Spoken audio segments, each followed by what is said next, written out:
Welcome, everyone. Great to see that so many could join us today. My name is Spiros Allen. I'm going to be your host.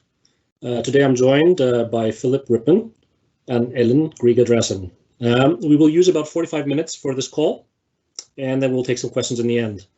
For the questions, we have a chat function. You can put your questions there anytime you want, and we will read them out at the end. Please note you can also do so anonymously. So before I pass the word to Philip, one last thing, we will send the presentation out to everybody on this call following this call. So Philip, the word is yours. Good to see you all again. And hi, my name is Philip. For those of you that I haven't previously met, I am the portfolio manager for the Global Solutions Strategy. And today I hope to walk you through a little bit of an update for Q1. And yeah, let's get into it. So if we start at, there we go. So if we start a little bit with the team, for those of you that haven't met us previously, like I said, my name is Philip. I am lucky enough to be joined by Sunniva Batsletta and Ellen Grieg Andersen on the solutions team. And one thing that we do value within the team is having a kind of broad, diversified type background to better enable our discussions and to use a kind of Darwinistic approach in the job that we do on a day-to-day basis. I'll perhaps just let Ellen say a couple of words about her own background here and introduce herself. Yeah, hello. My name is Ellen. I joined Storebrand in 2019 in a graduate position. I wanted to work with Storebrand because I care deeply about sustainability, and so from an international experience, I have a great interest for how businesses can really drive a sustainable development and ensure an inclusive economic growth. So my interest and expertise lies more in the social side of ESG investments. So I'm lucky to join the solution team as an investment analyst together with Philip and Sunniva. Right, so going on towards the portfolio itself, I thought I'd give you all a bit of a background about the main framework that we've chosen for the fund. Now, of course, some of you might have heard me talk about this previously. In that case, bear with us. We will get to the update for the quarter, but it can be important to kind of set the tone for what we're talking about. So I joined as PM in 2015 for what was quite a different type of product at that point. I was given a mandate to evolve the product into what we see today. And not long after I was given that mandate, the Sustainable Development Goals came along. Now, there are two things that I usually mention that kind of set the reason for why we've chosen this as a framework. The first and foremost being quite simply that we speak the same language. And I think for a lot of you that perhaps have heard a lot of presentations, either from a product side or from an ESG side previously, it makes a lot of sense using a framework where 192 countries agree upon what the challenges are that we face. And from a second point of view, then, it would be the fact that this framework actually represents capital flows. And I think we've seen that. We saw especially towards the end of 2019 and in towards 2020, and also in parts of 2021. But I think also as we look towards the end of the year, where there will be a social taxonomy, at least a draft of the social taxonomy might be in place, we'll also start seeing an increasing interest in some of the companies selected from a social point of view as well. So again, it's really then for us to identify what we deem as solution companies, and in a very simple way to put it, those are the companies that can actually help contribute to solving some of the challenges within this framework. Now, it's not uncommon to have a type of macro trend analysis in place for various types of portfolios. And we're no different in that sense that the Sustainable Development Goals are to some extent macro trends. They are put into a little bit of a different framework in a different setting, but essentially what we do is identify which one of those trends we believe actually bear the biggest weight from a capital flows perspective or from a macro perspective. And that's the job that we've done and put in place in terms of selecting the themes that we do invest in for the product. And what we did then was to really start with the framework and identify 4 main themes that go towards and go across different SDGs and pull the essence of them out to 4 investable themes. We also, by design, wanted to have a broad, diversified type of product that invested across the SDGs and across the kind of spheres of environmental, social, and governance as we know them. And therefore, we chose to focus on climate change or renewable stocks, empowerment, or companies that focus on granting access to digital, to healthcare, to financial services. Consumption side, which focuses a lot more on the ways that we produce and consume goods. And then sustainable cities, and again, which covers a lot of cross-cutting topics, but put into a large city perspective and looking at urbanization. Now, at the point where I bring up the sub-themes, it's important to say that these are the current sub-themes of the fund. We do track other sub-themes. None of them have the same level of depth that we believe that these ones have. We have been, for example, tracking also access to education as an example, but aren't quite happy with the alternatives that we have there at present, but things are changing rather rapidly. And I will also say that during the month of March, we have also focused on producing 4 white papers connected to each of the 4 main themes within the product and within the work that we do. And I believe Spios will follow up afterwards and send that in the email to the attendees at today's meeting. So if we go a little bit in towards both 2020 and the Q1 updates, and some of you might have heard talk about last year as well, but I think it's important to set the context because we're still living in the same type of atmosphere as we were just a year ago. And I think, you know, if we look at 2020, going back to the very beginning, I don't know how many of you remember the fact that one of the major topics at the beginning of the year in 2020 were the Australian fires that we saw.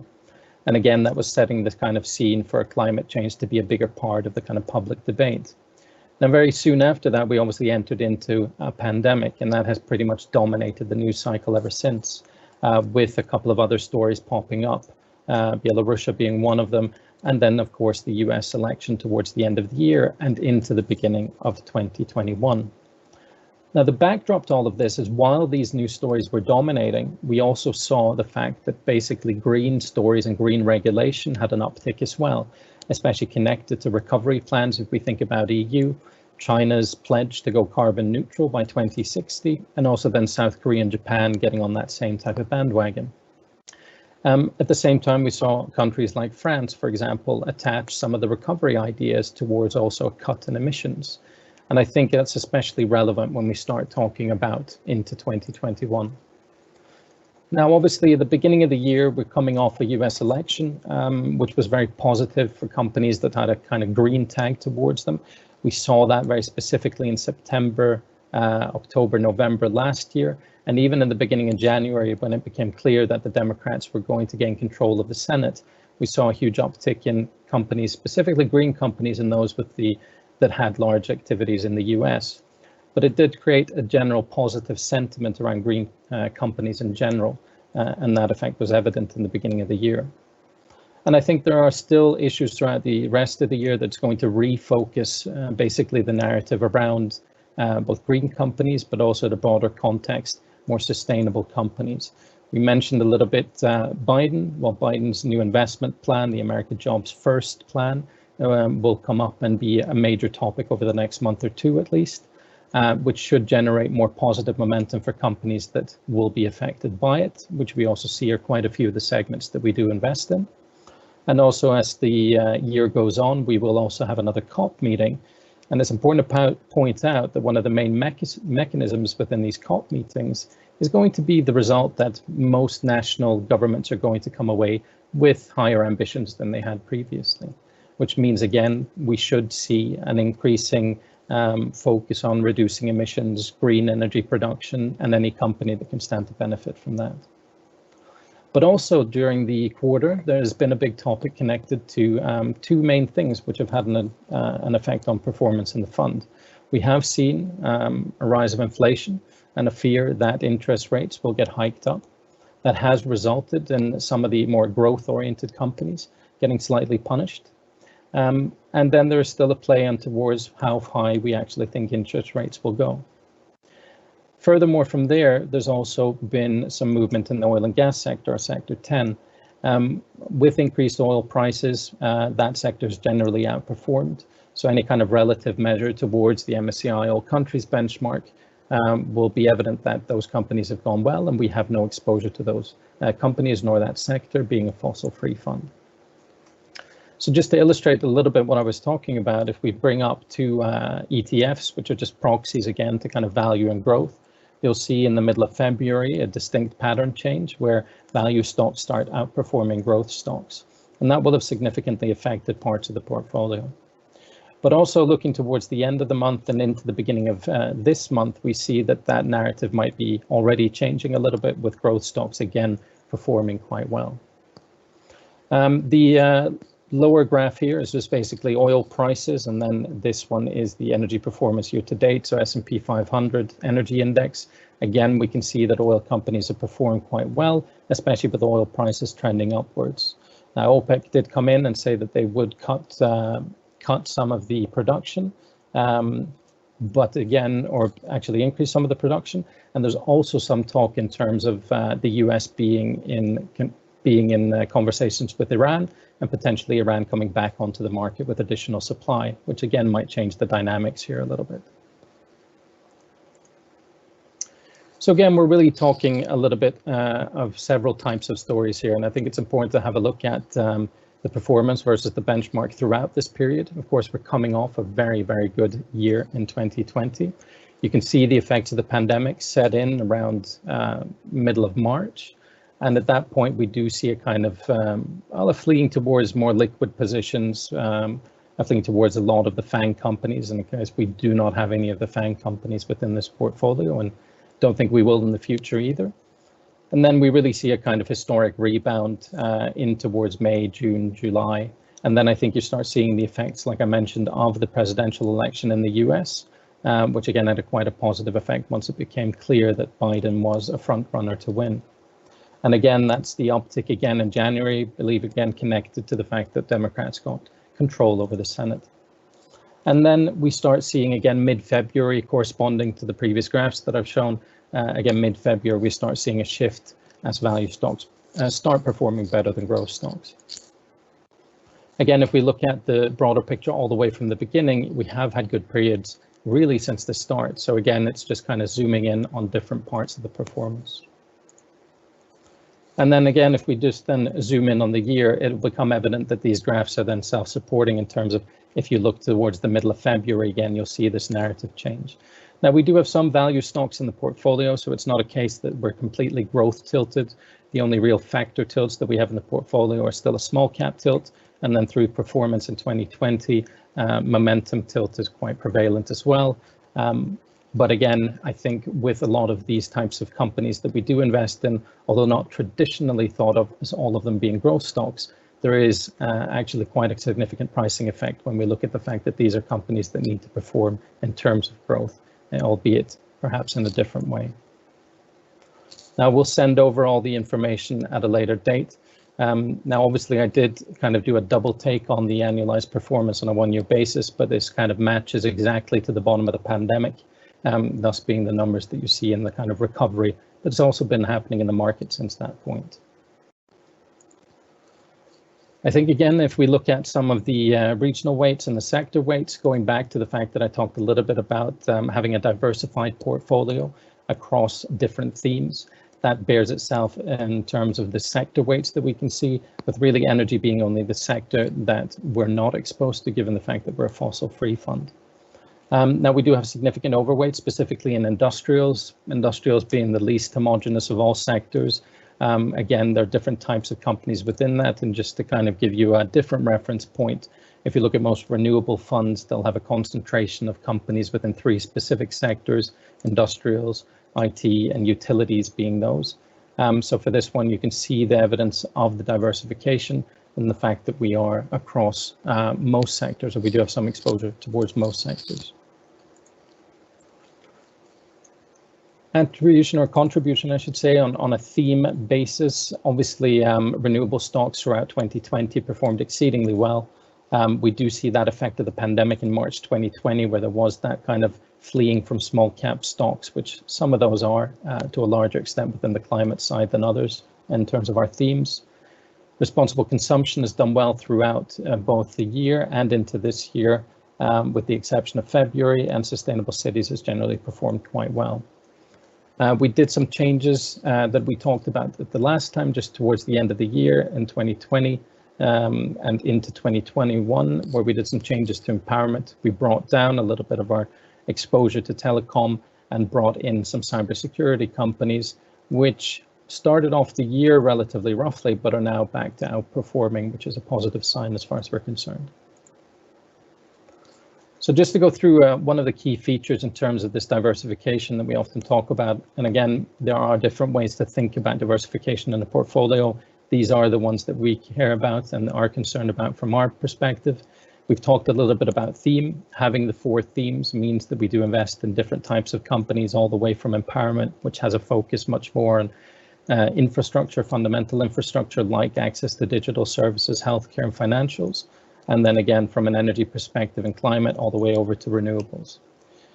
We do use value chain analysis to identify different types of companies across value chains when we first identify companies as being solutions or technologies as being solutions.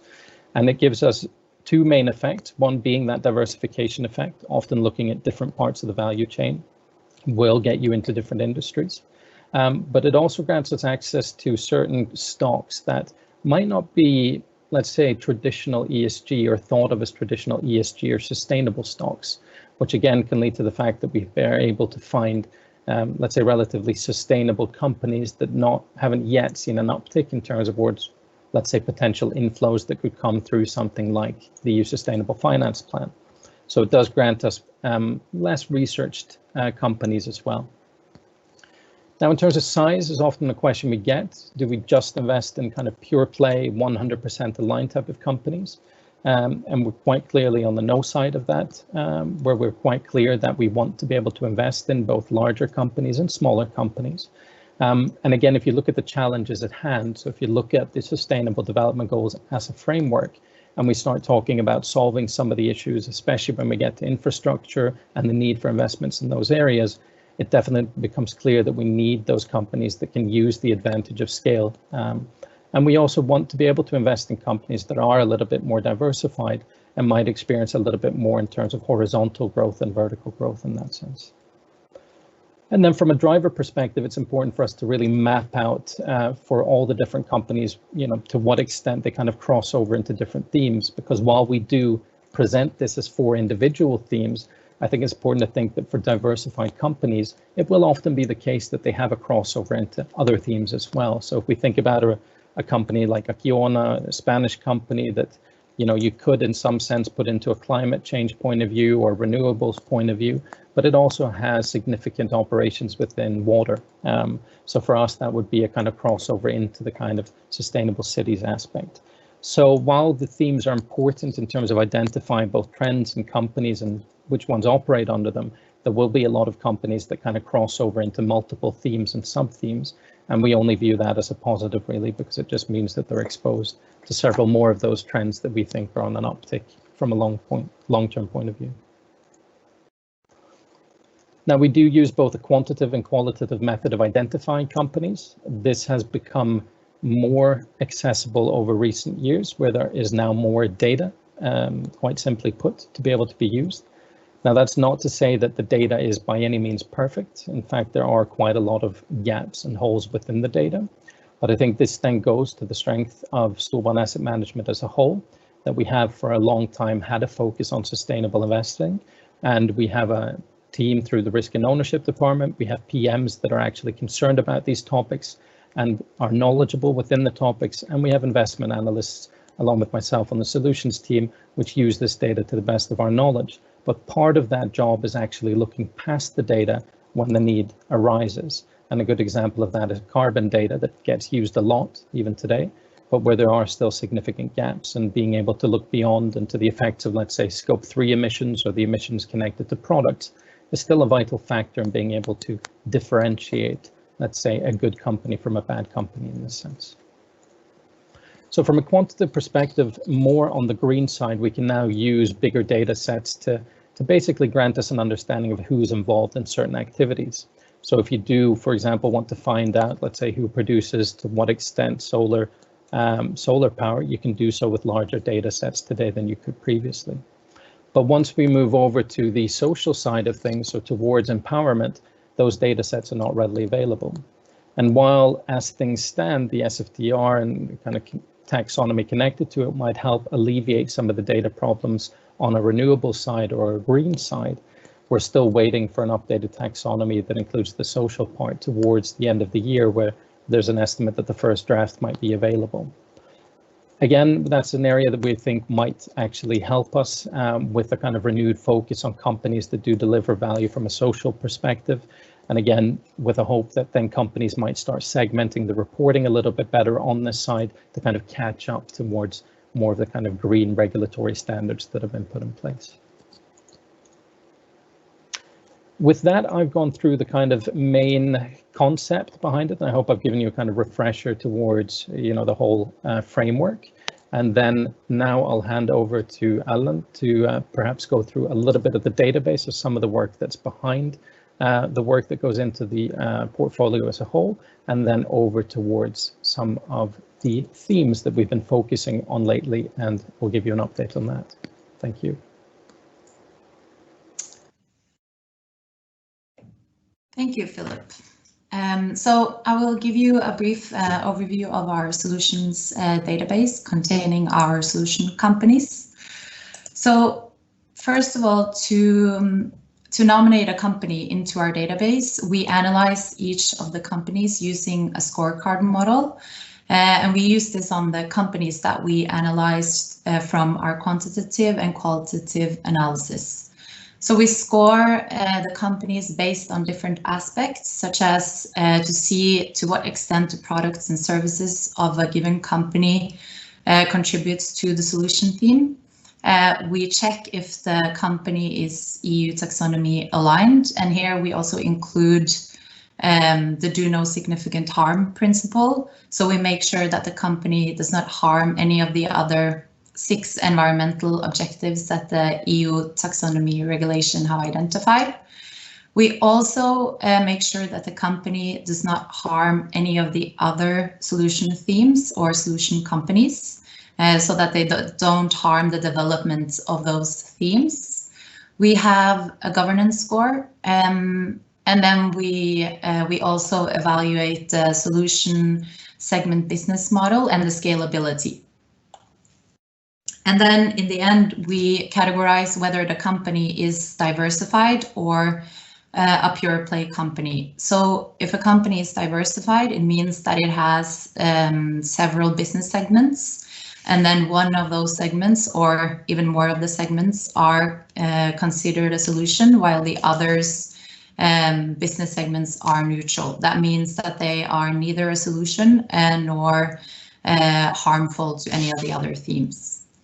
So diversified solution companies are usually larger firms, which creates an advantage because of the scalability, and this can create significant positive impacts.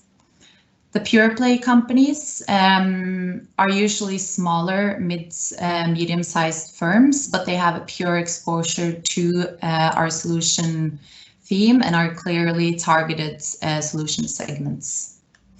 The pure play companies, we typically see more in the climate theme. As Philip mentioned, the data here is more available, so it's easier to identify. And we see more of the diversified companies in the empowerment theme, as that is more on the social side of ESG. But we do have both diversified and pure play in all of the 4 solution themes. And here is an overview of the number of companies within each of the solution themes. We also have a cross-cutting theme, so that are companies that goes across all of the 4 solution themes. And then this is just to give you a brief overview. You're getting the presentation in the end, so you can study this further. But this is to give you an overview of all of the subcategories that we have linked to our 4 solution themes and the number of companies within each of those subcategories. So moving on to one of our solution themes, empowerment. So empowerment is about creating equality and boosting the position of women and other disenfranchised groups by granting access to different services that we use every day. And in a global perspective, this is very important because a lot of people still lack access to these essential services. For us, this is also very important because empowerment really lies at the heart of the SDGs, as it is about creating a sustainable development for all. So for investment purposes, this creates a great opportunity because it remains an untapped market. And so we have identified 3 sub-themes in the empowerment theme, and those are access to digital services, access to financial, and access to healthcare services. And here, digital services is the foundation for the whole theme, because we really need digital devices and the internet to access most of these services that we use every day. For instance, to access a bank account, we could use a mobile phone, or we have to use the internet. So this is why we view digital services as the foundation. In the sub-theme healthcare, we identify companies that offer solutions relating to maternal and neonatal health, because we know that investments in health and education, especially for women, is crucial for economic development. So going a little bit further into the health sub-theme, healthcare is prominently featured in the SDGs, and there are several potential investment cases. And the COVID-19 pandemic has really magnified the existing weaknesses and gaps in the healthcare system in the world, and this is particularly apparent in the developing countries. This is also a gender issue because women's symptoms and health problems are under research, and this is why we view this as a potential investment opportunity. So even though the world in recent decades has made significant impact in reducing the newborn and maternal deaths, this is still a big global problem. So newborns and mothers are still dying in large numbers, and this is mostly from preventable and treatable diseases, such as infectious diseases and complications during childbirth and pregnancy. So uneven access to affordable, high quality healthcare and services makes it difficult for many countries from improving maternal and newborn health and survival and reducing stillbirth. So we know that healthy girls can utilize all the benefits of their education, which makes them more equipped for the future. In fact, a healthy woman is more likely to work outside the home and also do more physical labor and work more hours. So this is why we view this as a good investment case. And we have identified, or one of the companies we have identified under this subcategory is Cooper Companies. This is also a diversified company, as I mentioned earlier, because they have one business segment that is called Cooper Vision. They provide contact lenses, and then they have the business segment Cooper Surgical, which we are interested in here. Cooper Surgical provides 600 products focused on improving the health of women, babies, and families. And these products can be used all over the world, wherever they are needed. Cooper Companies is an American company and have have sales in the US and also Europe, but they are working to expand internationally by increasing operations in various high growth markets. So moving on to a new potential sub-theme that we are considering, because we are continuously evaluating and analyzing our current sub-themes, but we're also looking if there are other potential sub-themes that we should consider. And currently we are evaluating food systems to see if it's a new potential solution sub-theme and a good investment case. This sub-theme would be connected to the responsible consumption and production solution theme. And in this theme, we identify companies that contribute to a transition to a more circular economy and how consumption and production could be made more sustainable. So for this theme, we currently have 2 subcategories, and these are circular economy and sustainable products and eco-design. And now we are evaluating food systems. So food systems is quite a complex topic, and it has many issues today. So one of the issues is the complexity of food loss. And if nothing changes, we are looking in the way that companies and we as consumer act, we are looking at roughly 2.1 billion food wasted by 2030. And this amounts to about 1.5 trillion US dollars. So as we can see, a lot of the food is wasted along the supply chain, and this differs depending on location. So globally, we really stand to improve the technology and solutions in agriculture and all the way to how we consume our food.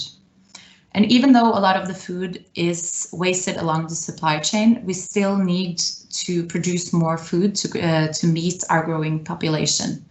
And also to end malnutrition and at the same time cut greenhouse gas emission. So a transformation of the global agri-food system is needed over the next 30 years. So to target these issues, and in the whole food systems, we have identified or looking at 4 subcategories that goes across the supply chain. And this includes production of food, so both agriculture and aquaculture. Here we see some technologies and new solutions emerging, such as vertical farming and land-based aquaculture. And then we are looking at sustainable food, so how food can be made more environmentally friendly, such as plant-based alternative or plant-based products. And then we are also looking at food safety, which refers to safe preparing of food and storage to reduce the risk of humans falling ill from foodborne illnesses. So this last category is also very much linked to health. As earlier mentioned, the food systems is quite a complex topic, and it has actually been named as one of the most difficult topics in the upcoming social taxonomy, because there is a lot of violation in the agriculture sector. As much as 60% of this sector is taking use of child labor. Another issue is that a lot of these meatless products are sometimes very processed, and so it can be harmful for people's health to eat in large amounts. So it's safe to say that we need to see a change in this sector, and while climate really has the technology to combat climate change, the technology and the solutions within food systems are still in the early stages. But we do see a lot of investments and startups and more established companies focusing on this sector. And as mentioned, some technology are emerging that can move this sector towards becoming more sustainable. So we do expect to see a lot more of these type of companies and business models in the future. So that was an overview of sustainable investments and how we look at this based on the SDGs, an overview of global solution of the fund and performance in Q1, and then a brief overview of our database solutions database and some examples from our solution themes and potential new sub-themes. So from an investment perspective, we do see significant potential within the topics and solution themes in the fund, because these SDG aligned solution themes can really help allocate capital towards where it's most needed, and so drive the change to a more sustainable society. So thank you very much for listening, and Alan, maybe you have some questions. Yeah, I've gotten one question which was emailed to me. I would just remind again that we have the chat function, so please feel free to use that. The question goes on taxonomy. It's 2 parts to it. One is factual. Can you please comment on the classification of your fund? The second part is about how you feel the new regulation actually affects solution companies going forward, and how much of a role regulation has in, I guess, the popularity of these stocks. Sure. Well, I can I can do an attempt, and then Alan, if you have additional information, feel free to jump in. Well, at least from a classification point of view, this will be an Article 9 fund, and that is the ambition. I think if I break it down without going too technical into the framework itself, from an equity point of view, or from a listed equity point of view, it would be hard pressed to find a framework that has ESG and sustainability as such a core as we do. So I think it's quite natural for us to end up within that Article 9 segment, but it does put, of course, additional pressure in towards us in terms of not only how we have a framework of identifying companies, but making sure that the do no significant harm checks are in place, and also going forward how we choose to report on the different metrics connected to the fund as well, all of which will be a focus going forward. In terms of how it will affect, I think from a broader perspective, we talked about it a little bit in the presentation. So we've seen some evidence that even already, I think perhaps you've seen some capital flows on the back of this in towards some of the more greener oriented companies that qualify into the taxonomy already.